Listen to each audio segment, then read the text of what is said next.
Alexa, let's begin. Hello friends, मेरा नाम है अमित। आप देख रहे हैं एवरी पैसा मैटर्स और आज के वीडियो में मैं बात करने वाला हूं दो दोस्त चंटू और बंटू की। चंटू और बंटू दोनों बड़े घनिष्ठ मित्र, बोले तो फास्ट फ्रेंड्स। चंटू और बंटू दोनों के पिताजी फार्मर्स, यानी कि दोनों के दोनों भारत के किसान। अब चंटू और बंटू में 5 साल पहले कुछ शर्त लगी। अब दोनों के पिताजी क्योंकि फार्मर्स थे तो उन्होंने कॉन्ट्रैक्ट फार्मिंग करी। एक्चुअली चंटू के पिताजी ने कॉन्ट्रैक्ट फार्मिंग करी और बंटू के पिताजी ने कहा मैं तो मार्केट में जाके जैसी मेरी क्रॉप होगी उसको सेल करूंगा। जो चंटू था उसके पिताजी को 16% के हिसाब से 5 साल तक लगातार बढ़ता हुआ पैसा मिलना था, यानी कि अगर पहले साल 1 लाख रुपए मिल रहा था तो अगले 5 साल के लिए उनके पास 16% से बढ़ता बढ़ता पैसा आना था। बंटू के पिताजी दूसरी तरफ 1 लाख रुपए के अगर हो सकता है पहले साल उनके पास 8%, दूसरी तरफ दूसरे साल उनके पास 15%, इस तरीके से चेंज होते होते कुछ उनके पास इस तरीके के रिटर्न 5 साल के आए। अब इन दोनों में जो शर्त लगी वो ये लगी कि भाई 5 साल के बाद कौन कितने फायदे में रहा। चंटू के पास कितना पैसा आया और बंटू के पास कितना पैसा आया। चंटू के पास क्या रिटर्न आई, जो कि ऑब्वियसली 16% की रिटर्न आई, लेकिन बंटू की रिटर्न तो हर साल चेंज हो रही थी, उसकी रिटर्न क्या रही, इसको कैसे कैलकुलेट करेंगे, यही दोनों में गुत्था गुत्थी चल रही थी। और वो उन्होंने किया गूगल, और गूगल पे उनके पास आया CAGR, यानी कि कंपाउंडेड एनुअल ग्रोथ रेट का फॉर्मूला। क्या है CAGR, कैसे उन्होंने कैलकुलेट किया CAGR से अपने रिटर्न, और कैसे आप इसको यूज कर सकते हैं जब आप इंश्योरेंस या अपने और किसी इन्वेस्टमेंट के अंदर रिटर्न्स को कैलकुलेट करना चाहते हैं जहां पे आपके पास अलग अलग रिटर्न्स आ रही हैं हर साल, उसी को समझेंगे इस वीडियो में। तो वीडियो को एंड तक जरूर देखिएगा। चलिए वीडियो को शुरू करते हैं। सो चंटू और बंटू में जो शर्त लगी थी वो ये लगी थी कि 5 साल बाद किसके पिताजी के पास ज्यादा पैसा आया। चंटू के पिताजी को पैसा मिल रहा था 16% रेट के हिसाब से, जबकि बंटू के पिताजी को कुछ इस तरीके से पैसा मिल रहा था। सो चंटू के पिताजी का अगर पैसा निकालना है तो आपको याद होगा हमने 5th-6th क्लास के अंदर कंपाउंड इंटरेस्ट का फॉर्मूला पढ़ा था। कंपाउंड इंटरेस्ट का फॉर्मूला क्या था, या कंपाउंड इंटरेस्ट क्या होता है? कंपाउंड इंटरेस्ट, जिसको हिंदी में चक्रवती ब्याज भी कहते हैं। चक्रवती इसलिए बिकॉज चक्कर चलता है। अगर आपको पैसा मिल रहा है तो ये चक्कर बहुत पॉजिटिव है, अगर आप लोन ले रहे हैं चक्रवती के ब्याज से तो भाई साहब भगवान आपका मालिक है। तो कंपाउंड इंटरेस्ट का फॉर्मूला कुछ इस तरीके से काम करता है कि आपने अगर 1 लाख रुपए जमा कराए तो पहले साल बाद आपको 16% की ब्याज से पैसे मिलेंगे, यानी कि हाँ, इनको जो मिले वो मिले 16% इंटू 1 लाख रुपए, तो करीबन 16,000 रुपए इनको पैसा मिला। अब जो इनके पास ईयर 1 के एंड में बैलेंस हुआ, यानी कि पहले साल के एंड में जो बैलेंस होता है वो होता है 1 लाख प्लस 16,000 रुपए। दूसरे साल जो इनको 16% का ब्याज मिलता है वो इसी 1,16,000 के ऊपर मिलता है।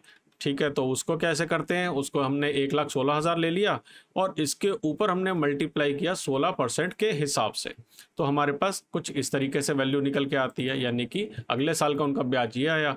और अगर इस ब्याज को हम टोटल कर दें तो हमारे पास आंसर आता है ये, यानी कि दूसरे साल इस तरीके से आई।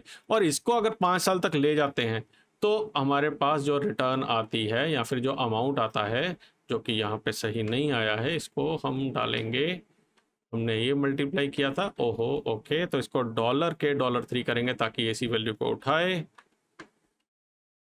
तो हम देखते हैं हमारे पास कुछ इस तरीके से पैसा हमारा बढ़ना स्टार्ट हो जाता है। और 5 साल के बाद जो चंटू के पिताजी का पैसा मिला 5 साल के बाद टोटल वो मिला 2,10,034 रुपए। तो ये इनके पास पैसा आ गया।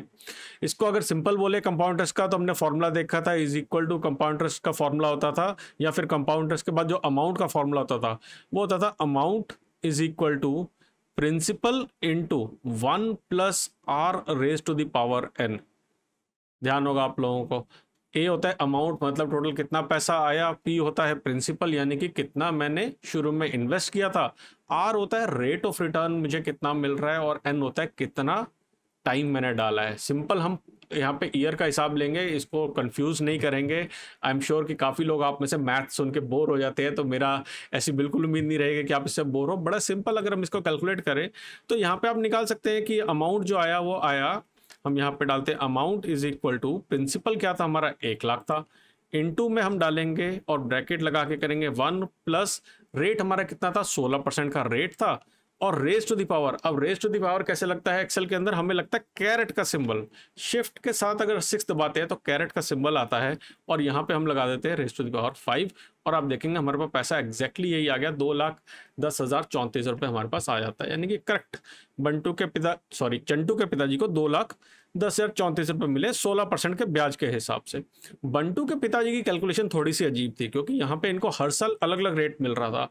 क्या एक छोटा सा फॉर्मूला हो सकता है? क्या एक ही बारी में बता सकते हैं कितना पैसा मिल रहा था? क्या हम सब इन सब का अगर टोटल करके एवरेज लें, जो कि यहाँ पे 19% मिला है, क्या उनको 19% ब्याज मिला है? चलिए देखते हैं क्या तरीका है जहां से हम पता कर सकते हैं कि इनको कितना पैसा मिला है। तो इनको एक्चुअली रिटर्न तो मिल नहीं रही थी, इनको पैसा मिल रहा था। इनको पैसा कैसे मिला कि पहले साल के बाद इनको जिस तरीके से यहाँ पे इसको 16,000 का ब्याज मिला था, उसी तरीके से जो ब्याज इनको मिला, और यहाँ पे इसी को कॉपी करके अगर हम डाल देते हैं तो 8,000 रुपये का ब्याज मिला 8% के हिसाब से, और पहले साल के बाद 1,08,000 रुपये बन गया। दूसरे तीसरे चौथे पांचवें साल के बाद इनकी क्या कहानी रही? तो देखिए दूसरे साल के बाद यहाँ पे हमने लिया है 8% की जगह पे इनको मिला 14% के हिसाब से ब्याज, बढ़ोतरी हो गई थी, 14% के हिसाब से ब्याज मिला। और जो अमाउंट हो गया टोटल, वो इनका हो गया पिछले साल का एंड बैलेंस प्लस नया बैलेंस। देखो मैं एक वापस बात बताता हूँ, हम कंपाउंडिंग की बात कर रहे हैं, यानी कि जो भी पैसा इनको मिल रहा था वापस इन्वेस्ट कर रहे थे, वापस बढ़ा रहे थे, तो उनको बढ़ा हुआ पैसा वापस मिल रहा था। यानी कि लास्ट फसल से जो पैसा मिला उसको डाल के नई फसल लगाई, फिर जो पैसा मिला, इस तरीके से कंपाउंडिंग काम करती है। तो अगले साल जो इनको पैसा मिला वो मिला 22% के हिसाब से। 22% कैसे मिला? हम इसका 22% निकालेंगे और इसके अंदर वापस ऐड करेंगे, और इस तरीके से हम चलते रहते हैं अगले सालों तक। तो हमारे पास पैसा आया 2,31,318 रुपये इनको टोटल मिला 5 साल के अंदर। अब सवाल यहाँ से तो सिंपल हो गया, क्लियर हो गया कि भाई साहब इनको पैसा ज़्यादा मिला, इनको पैसा कम मिला है चंटू के पिताजी को, और बंटू के पिताजी को पैसा ज़्यादा मिला। लेकिन परसेंटेज अगर निकालना हो कि भाई, अब सवाल पूछा कि भाई तेरे को ऑन एन एवरेज तेरे को क्या रिटर्न आया, किसी साल 8 आ रहा है, किसी साल 14% आ रहा है, किसी साल 22% आ रहा है, तेरी ज़मीन कितनी उपजाऊ है, कितने % रिटर्न दे रही है? मेरी तो 16% रिटर्न दे रही है, या मुझे तो 16% मिला, उसका क्या तरीका है? तो देखिए अब हमारे को क्या निकालना है, हमें निकालना है रेट ऑफ रिटर्न, यानी कि ये R, इसकी वैल्यू हमें निकालनी है। तो यहाँ से हम अगर इसका कलर चेंज करते हैं, हमें R निकालना है। आर कैसे निकलेगा? इसी फॉर्मूले को उठाते हैं और थोड़ा सा अदला बदली करेंगे कि अमाउंट इज इक्वल टू, हमने principal into 1 plus R raise to the power n था। अब इसको हम करेंगे अमाउंट अपॉन प्रिंसिपल। जो चीज़ राइट में मल्टीप्लाई में उसको लेफ्ट में जाके डिवाइड कर दो, राइट में डिवाइड में तो लेफ्ट जाके मल्टीप्लाई कर दो, प्लस है तो माइनस कर दो, माइनस है तो प्लस कर दो। सिंपल सी कहानी करनी है। इसके बाद हम इज इक्वल टू लिखेंगे 1 प्लस आर की पावर n। अगर बोर हो रहे हैं तो और सिंप्लीफाई करके समझाऊंगा, चिंता मत कीजिए। तो यहाँ पे हमारे पास n की पावर चढ़ी हुई है, और यहाँ पे हम इसकी n की पावर हम उतारेंगे कैसे? इसको नीचे लगा देंगे। जब भी किसी चीज़ को उतारना है तो उसे नीचे लगा दो। हमने 1/n कर दिया है और इक्वल टू रह गया 1 प्लस आर। एक्चुअली 1/n करने का मतलब क्या है कि जैसे हम स्क्वायर का स्क्वायर रूट लेते हैं, वैसे nth का हम nth रूट लेते हैं। nth पावर, यहाँ पे n पावर चढ़ी हुई है, उसका nth रूट लेते हैं, तो हमारे पास ये वैल्यू आ गई। अब इसको अगर हम और सिंप्लीफाई करें तो आता है हमारे पास amount upon principal raise to the power 1/n minus 1 is equal to R. ये हमारे पास फॉर्मूला बन के आता है, जिससे हम निकालेंगे कि हमारा रेट ऑफ रिटर्न क्या आया। अब फॉर्मूला निकाल लिया तो वैल्यू डाल देते हैं, कितने देर की बात है। चलिए वैल्यू डालते हैं। इक्वल टू अमाउंट हमारा क्या था? 2,31,318 डिवाइडेड बाय हमने कर दिया जो हमारा प्रिंसिपल था 1,00,000 रुपये।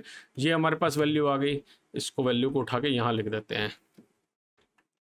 तो हमने यहाँ पे ये वैल्यू लिख दी है। ठीक है, अब इसके बाद हमें क्या करना है, ये ऊपर से इक्वल टू आर हटा देते हैं, और यहाँ पे हमें क्या करना है इसके बाद इसको हमने करना है nth रूट। अब nth रूट कैसे निकालते हैं? देखिए जब हमने nth पावर निकाली थी तो कैरेट का साइन लगाया था, वापस हम कैरेट खाएंगे शिफ्ट 6 दबा के और करेंगे यहाँ पे ब्रैकेट में 1 डिवाइडेड बाय 5।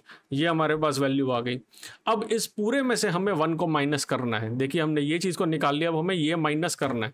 तो माइनस करने के लिए हम क्या करेंगे, इस पूरे को डालेंगे एक ब्रैकेट के अंदर, ताकि बॉड मास का फॉर्मूला हम आराम से लगा सके, और एंड में कर देंगे -1, और हमारे पास इस जो भी वैल्यू आई है इसको कर देंगे हम परसेंटेज में कन्वर्ट, तो हमारे पास 18.26% की रिटर्न आती है।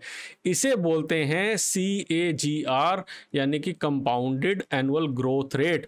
ये जो 18.26% आया है, ये आया है CAGR किसका? बंटू के पिताजी का। यानी कि बंटू के पिताजी जब अपने पैसा इन्वेस्ट कर रहे थे तो उनके 18.26% के हिसाब से पैसा बढ़ रहा था। अब यहाँ पे मैं आपको एक सवाल देता हूँ। अब बड़ा ही सिंपल सवाल आपसे पूछता हूँ कि बंटू के पिताजी को जो रिटर्न मिल रही थी वो कुछ इस तरीके से मिल रही थी, 8, 14, 22, 40, 10 मिली थी।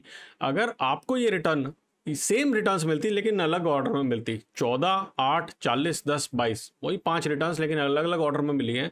तो आपको क्या रिटर्न बंटू के पिताजी से कम मिलती, बराबर मिलती या ज़्यादा मिलती? आपका क्या आंसर है नीचे मुझे कमेंट सेक्शन में बताएं। आगे अगर बढ़ते हैं तो देखिए, जो CAGR निकालने के लिए हमें कुछ चीज़ों का ध्यान रखना पड़ेगा। तो वो जो केसेस हैं वो हमारा ये है कि सबसे पहला जो आपका अमाउंट है वो एक लमसम अमाउंट होना चाहिए, यानी कि जो भी आप पैसा इन्वेस्ट कर रहे हैं उसको एक ही बार में इन्वेस्ट कर रहे हैं। अब कैसे भाई, चंटू ने बंटू से पूछा कि भाई ऐसा है कि मैंने एक SIP डाली हुई है जहाँ पर मैं 10,000 रुपये पर मंथ डाल रहा हूँ, यानी कि मैंने जो पहले महीने के अंदर, या पर मंथ की सिंपल करके करते पर ईयर डाल रहा हूँ, यानी कि पहले साल मैंने इन्वेस्ट किए 10,000 रुपये, दूसरे साल फिर इन्वेस्ट किया मैंने 10,000 रुपये, और ऐसे करके मैं हर साल 10,000 रुपये डाल रहा हूँ। तो क्या मुझे तब भी मैं इस CAGR का फॉर्मूला निकाल के बता सकता हूँ कि मेरे पास एंड में जो रिटर्न आई, मानते हैं कि 5 साल के बाद इसके पास जो रिटर्न आई वो करीबन आई 50,000 रुपये डाले थे, करीबन 65,000 रुपये इनके पास बन के आए। तो क्या अभी भी हम CAGR का फॉर्मूला यूज़ कर सकते हैं? तो भाई बंटो ने कहा कि नहीं भाई साहब, इसके अंदर आप इस फॉर्मूले को यूज़ नहीं कर सकते, उसके लिए आपको IRR या फिर XIRR इनका यूज़ करना पड़ेगा, जिनको अमित चोपड़ा साहब अगले वीडियो में बताएंगे। तो अगर अभी तक आपने सब्सक्राइब नहीं किया है तो नीचे सब्सक्राइब के बटन पर क्लिक करके सब्सक्राइब ज़रूर कर लीजिए। सबसे पहली ज़रूरी चीज़ तो ये है कि इसको लमसम आपको इन्वेस्टमेंट होनी चाहिए, ऐसा नहीं कि आप ब्रोकन कैश फ्लो या फिर अलग अलग टाइम पे अलग अलग इन्वेस्टमेंट कर रहे हैं। दूसरी चीज़ ये है कि जो भी पैसा आपके पास आ रहा है उसको वापस इन्वेस्ट कर रहे हैं। अगर आपने कहीं पैसा डाला है जहाँ पे आपको वेरिएबल रिटर्न आ रहे हैं, तो जो भी पैसा या जो भी इंटरेस्ट हमारे पास आया है उसको हम वापस इंटरेस्ट को इन्वेस्ट कर रहे हैं, तभी हमें, यानी कि हम कंपाउंडिंग कर रहे हैं। कंपाउंडिंग का मतलब है इंटरेस्ट के ऊपर इंटरेस्ट, या फिर जो भी चीज़ मिल रही है उसके ऊपर वापस से वो चीज़ मिल रही है। Interest on interest is called compounding, जो कि दुनिया का 8वां अजूबा भी है। दूसरी चीज़ ये है हमारे पास कि अगर आपका पैसा जो लमसम किया है उसका इंटरेस्ट जो बन रहा है उसको री इन्वेस्ट करते रहेंगे तो आपके कंपाउंडिंग बनेंगी। तो इसके कारण जो भी आपका फाइनल अमाउंट बन के आएगा उसको यूज़ करके हम जो हमारी CAGR का रिटर्न है उसको कैलकुलेट कर सकते हैं। अगर ये वीडियो हेल्पफुल लगा है तो लाइक पे ज़रूर क्लिक करना, शेयर करना अपने फ्रेंड्स, फैमिली या बच्चों के साथ, ताकि उनमें फाइनेंशियल एजुकेशन की इन्फॉर्मेशन अभी से बन सके। और मुझे कमेंट सेक्शन में ज़रूर बताना अगर आपके कोई सुझाव हैं। जल्दी आएंगे IRR और XIRR का वीडियो लेके, तब तक के लिए बचाते रहें, कमाते रहें, बिकॉज एवरी पैसा मैटर्स।